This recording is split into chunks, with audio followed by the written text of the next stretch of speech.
Hi, I'm Liz Hampson, editor of Property Week, and I'm delighted to be joined today by Chris Cummings, director of Savills Earth, Savills' in-house sustainability consultancy team, for an in-conversation with on the challenges involved in reducing operational carbon, the other critical part of the equation, alongside embodied carbon in the journey to net zero carbon.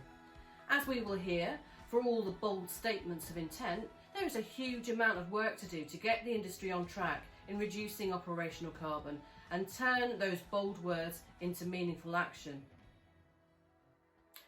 Chris, what is the current state of play with regards to operational energy? Where's the industry on this versus, say, government policy?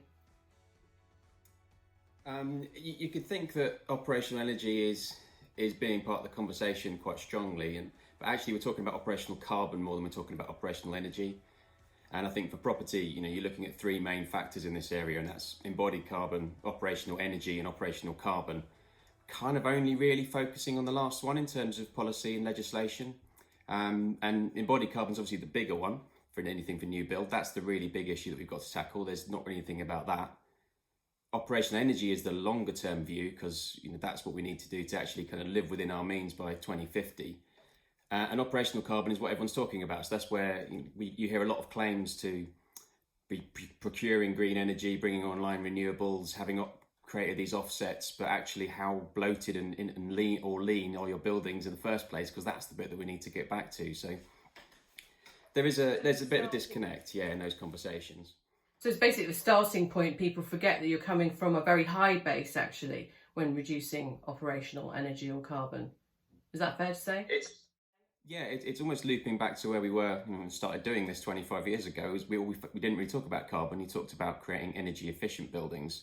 Now that the grid's decarbonising and we've got these strong, we need to get back to that conversation and look at those two things separately. And that's where policy and legislation is way behind where industry is moving at the moment.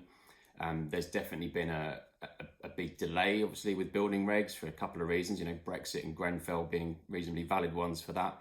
But we're a long way away from the time when building regs used to drive things forward in this country. We're the time when policy used to drive things forward. The London plan is great, but it took 5 years to kind of get to this point. That's too slow, especially when you look at what happened in the last 5 years. If it had happened to the 5 years between 2010 and 2015, it would have been very different. But the last 5 years up to now have been a huge change curve. So there's been a real disconnect, a real stretching of industry, society, financial markets, really driving things forward and leaving policy behind. But it never quite decouples from the policy and legislation bit. So what you do is you get kind of an elastic effect where you're stretching away from that point. And what that means that you're going to get a snap back at some point, because it has to catch up. It has to come back in line again. Are we going to see, we should see over the next 5 years, a real snapping back of that elastic as everyone tries to catch up with what's actually being built and what's actually being asked for, and that the legislation that's meant to sweep up and keep everyone on a level playing field will hopefully catch up and start to do that. Conversely, you could find the industry going backwards, can't you? Sort of having to comply with out-of-date policy and legislation. It is, and it's partly, yes, there's a potential to slip backwards, to kind of drop down to the lowest common denominator, especially as that is the cheapest one to do.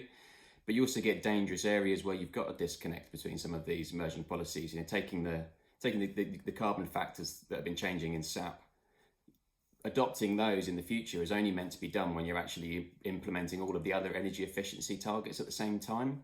So we've kind of got some, the last 2 years, there's been some really murky areas where people can look at, yes, the grid's decarbonised, so therefore this solution is a really, really low carbon solution, but are actually delivering, some of the worst schemes you could come up with, actually, because the energy efficiency have already been forgotten about, because all the conversation is on the emissions. All of a sudden, your emissions are a quarter of what they were previously because it's electric, and you sail through policy, sail through legislation, but the build quality has gone backwards 15 years. So it's a dangerous area. Of that is a dangerous sort of situation to be in. But let's hope that policy does catch up and that the momentum is now with the industry, and I think they have embraced this as a commercial imperative as well as a need to do good, if you like. How do we get policy to catch back up again? What needs to happen for that elastic band to snap back? That's where it's going to come bottom up. I was actually on a Profit Week discussion the other day, and we are talking about how our industry is more aligned and joined up in its thinking and its messaging than it has been in the whole time that I've been working in it. We're in a really good position in that way. The kind of combined voices through UK GBC, Letty, etc. We're in a great position with that.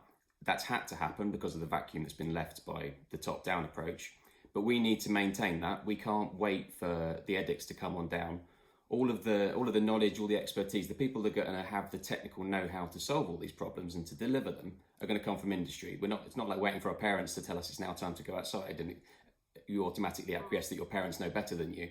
It's not that way around. We need to keep that voice going and make sure we actually start to lobby these things, keep this conversation alive, keep it front and centre, because markets will listen to it, and governments hopefully will listen to it too as part of that. And what would you like to see happen on the lobbying front? Is there a particular message you'd like to get across to government and that the industry should be pushing hard on right now? That focusing on the longer term view. It's, with the Chris Stark at Committee on Climate Change summed it up really perfectly earlier this year. He said there's no technical barriers to us hitting net zero. It's about the lack of a plan, and you add on the actual kind of the fiscal part of that as well, and the lack of incentive. So what we're really missing is that bigger, longer term plan. We've had a lot of false starts, and you can have false starts and failed initiatives as long as they're part of a longer term joined up strategy. At the moment, there's no real roadmap for that for governments worldwide, especially not in the UK. There's a lot of focus on here's another incentive and another buzzword, and here's a short term. For my parliamentary term, there'll be this, and then it'll disappear again. Never enough to build up the bases to actually deliver this stuff. Talked about Green Homes Grant and that falling flat on its face. That's a great example of it having completely the wrong way round approach to that. That was saying we'll throw loads of money at it. Here's an incentive. There's going to be funds available for you to do all this work. Top down, right, there you go. We don't know how long it'll be around for. We might scrap it at some point, and you can rely on us from previous initiatives that it probably will disappear. What you need is the bottom-up approach where actually you build in the infrastructure and the skills and the training to be able to implement stuff like that.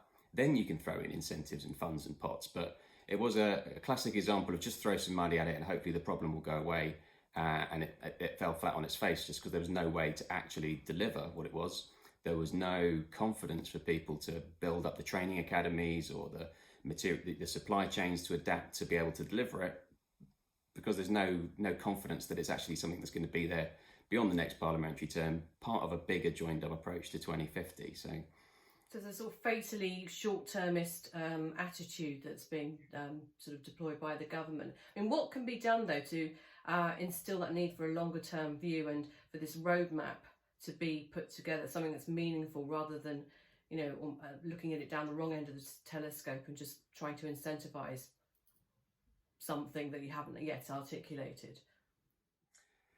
Yeah, I mean, if I could crack it, I'd probably be in a different job. But for it to work, to get to net zero carbon, we know actually the costs can balance out in terms of the capex and the opex between now and 2050.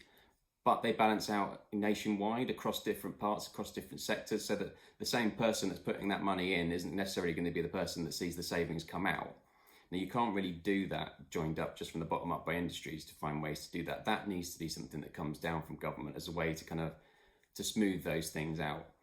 And that's where it comes down to the lending opportunities. It all unlocks on the finances. And if you have a longer term financial structure built around that longer term roadmap, cross-parliamentary agreement that is where it goes, or international, agreement. Something, if we can get a Glasgow-proof concept out of the end of this year, which sounds more like a security issue than a carbon issue, but if we can get something like that as a roadmap to be agreed to, then that's what will actually hold it together for longer term. So people can have confidence to build businesses around that, and incentives around it. And then the key thing I think is that it has to be cross-party, and there's a group that are on this for a period of time. I totally agree. And what are the other main obstacles, would you say, to tackling operational energy or carbon? Well, again, that it's not technical. Again, we can do that in terms of operational carbon. The systems are there, the know-how's there, the design knowledge is there across the UK, especially. We've got really good engineering and architectural background here. We can solve these problems. Making it stack up financially is going to be the trick, and that is keep repeating myself, but it's what unlocks it. It's about being able to have the confidence to build things to a higher quality because you know they're going to be in use for a lot longer. Taking residential, for example, you can build to passive house standards, and we can focus on air tightness, and we can focus on insulation and getting MVHR systems in, etc. But actually, what we really need to do is build some slightly bigger spaces for people that have more flexibility in them. We need to get away from those floor-to-ceiling windows that have only emerged because we've shrunk down the rooms behind them so much that you have to have that to get the daylight. You need a bit more floor-to-ceiling height so you don't have the overheating issues. You actually need to build bigger, better quality, longer life. I mean, it's that classic long life, loose fit, low energy that we really need to focus on that mantra again. But that's expensive. And, there's a lot of house builders that just you can't do that. It doesn't stack up. But we've shifted so far down that line to building to the minimum space standards, in particular, getting away with what we can and then trying to fix it again. There's got to be a need to kind of get back to that. So how do you solve the problem with those house builders who it doesn't stack up financially for? I mean, how do you get the money to them, or persuade them that they need to pay more because for the long-term sustainability of their schemes? What's the solution to that? Well, we can't expect them all to just not make any money on these properties. I'm very much being the environmental advocate, kind of drag it in that direction, but I know that that's not the ultimate response. So they need support to do that. We need some cleverer ways around unlocking planning or unlocking financing again, the incentives to do that, just to try and encourage that, to make that a viable opportunity in a way forwards. It's going to be another financial model. It's going to be a policy model. It's going to be about actually maybe unlocking land value, so the density isn't the issue in the same place. There's a lot of different levers to pull in there, but that's really what's going to come down, and that is just focusing just on new residential. But that's going to be that's a real challenge that we just got used to building little tiny boxes to fit people in that are just big enough to fit the people in. That everyone then has to move house as soon as their families grow, or they just acquire a few more extra books. And there's not that longevity of property. New build properties now, people don't live in them for very long because they're very transitional. It means that whole experience is quite transitional, and what we need is that longer term involvement and kind of care for buildings and a longer term quality to support that. What about, the other issue, of course, is with existing stock. So you talked about new builds, and in many ways the challenges are slightly fewer there. What about existing stock, which obviously constitute the majority of what's still going to be around in 2050? The existing stock is clearly the vastly bigger challenge. We can build new builds to such amazing specifications now that they're all aligned to where we need to be anyway. That is very straightforward in there. The existing part, it is a big challenge that's going to come down to a lot of it's going to come down to landlord and tenant relationships. What you can actually unlock, what are you actually responsible for in terms of your position in that relationship? If you've got tenants on long-term leases, are you therefore penalised as a landlord because you're unable to do anything to those properties? So maybe we need to get in the policy and the legislation again needs to catch up and split that and say, right, something like the neighbours criteria assessment that's coming out, that does talk about these splits a bit more detail about your energy and use and what you can do as a landlord, but you shouldn't get penalised for the things that are beyond your control in that respect, but you should still get rewarded for doing what you can, but not be expected to throw all your tenants out and do a massive retrofit. But again, it comes into the longer term view of that. So as a landlord, you might not be able to do anything today, but if you've got a lease break in 5 years' time, there's an opportunity for you to do something there. But that lease break might be 20 years' time for you to do something major and actually overhaul. So being able to look at what is the trajectory of that building and what is that landlord or that building owner committed to in that time, rather than what can they do straight away day one. Because new buildings is very easy. You're going to do everything straight away. Very easy to check, very easy to measure. They just can define those things.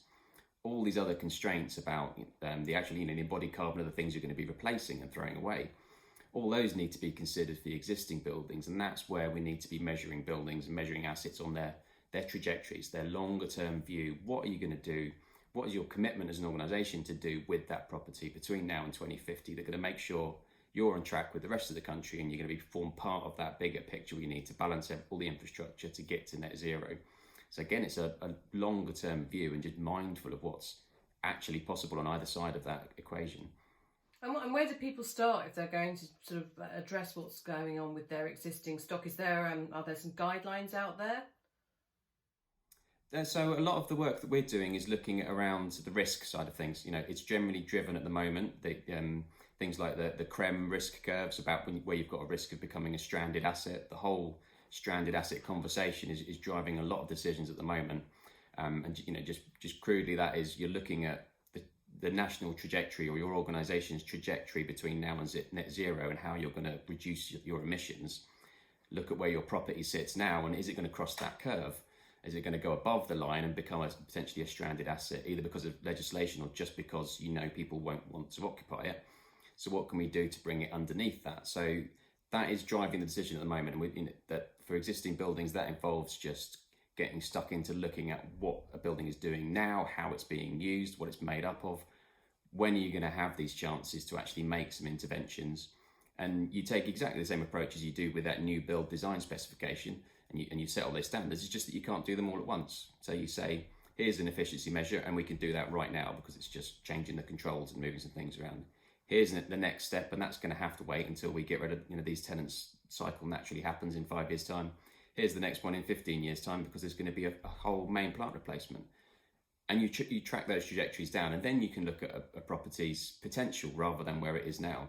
So a building that looks like a solid 7 out of 10 now might actually have no opportunity to change its curve and will eventually cross over it. But you can take on a building now and you look at it first chance and go, actually, this is a 4 out of 10. I'm not sure I want this in my portfolio. Look at its longer term view and the potential of it and go, actually, this is a cracker. This is going to sit under the curve. This has got some huge opportunities in it and is now a much more valuable and viable asset. So we're doing a lot of work in that space. So it's looking at things quite differently, and obviously nobody wants to own stranded assets at the end of the day. What are those sort of big opportunities for the industry if we can get this right?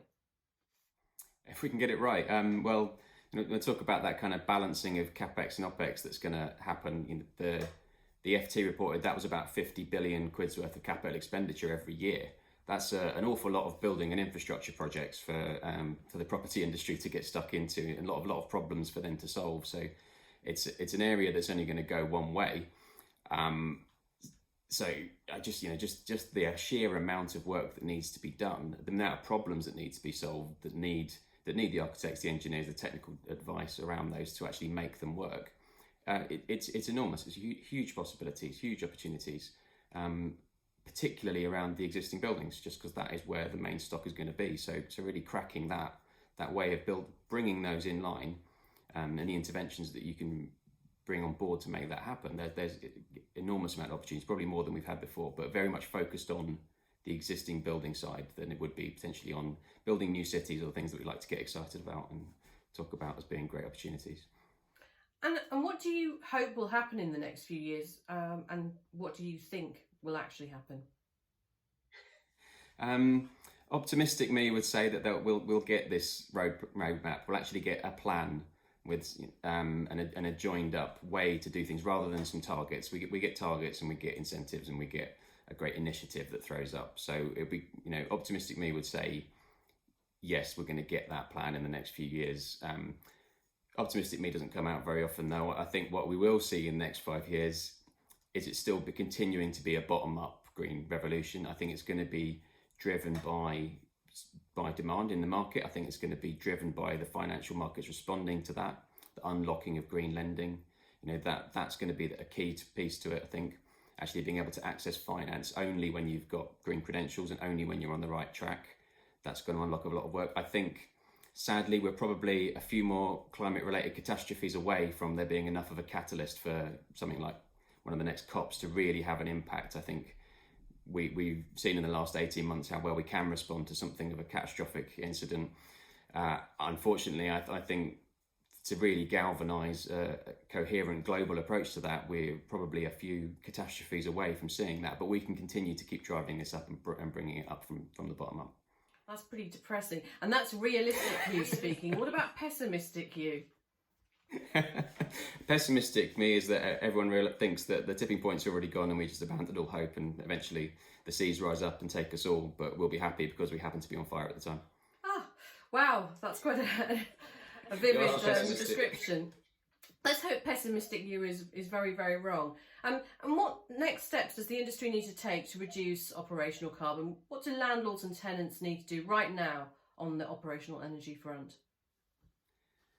Well, firstly, they all need to take stock. Everyone needs to understand where they are on this curve, what is the problem, what is the issue, and then the key to unlocking it for a lot of buildings is going to be the collaboration between them. But that's not always going to be an option, just because people still need to be occupying these buildings. They can't all be refurbished at once. It does need to be then them coming up with ways to work together over a longer term. But also as things like those legislations catch up and things like neighbours comes on board, and we start to look at individually, this is your component of a building, you're responsible for it, you're doing it right or you're doing it wrong, and break it down into those chunks. And hopefully that should drive the collaboration, because what you'll get is tenants saying, well, hang on a minute, I'm not meeting my energy efficiency targets here, I'm not in line with the neighbour score that I want, Mr. Landlord, can you help me? And you'll get the landlord going, actually my portfolio needs to be net zero and I've got these issues here, Mr. Tenant, do you want to get engaged in a discussion about how we do this together? So when they're both being measured at the same time and being incentivised at the same time, they'll have to work together. Whereas at the moment it's a little bit of you'll have one or the other is going to be ahead of the other one, driving things forwards. But once we start to get some of the sticks in place rather than just the carrots, then we start to breathe it up, and collaboration will just have to happen then, because everyone will be on the same journey. It's interesting that you say that, because I don't think people out there perceive it to be a situation where there are lots of carrots but not enough sticks at the moment, but they're now fully aware of that. Thanks ever so much, Chris. That was a really insightful and very colourful read of the challenges involved in reducing operational carbon and the opportunities for the industry if it can get things right, which it sounds as though it is finally starting to do.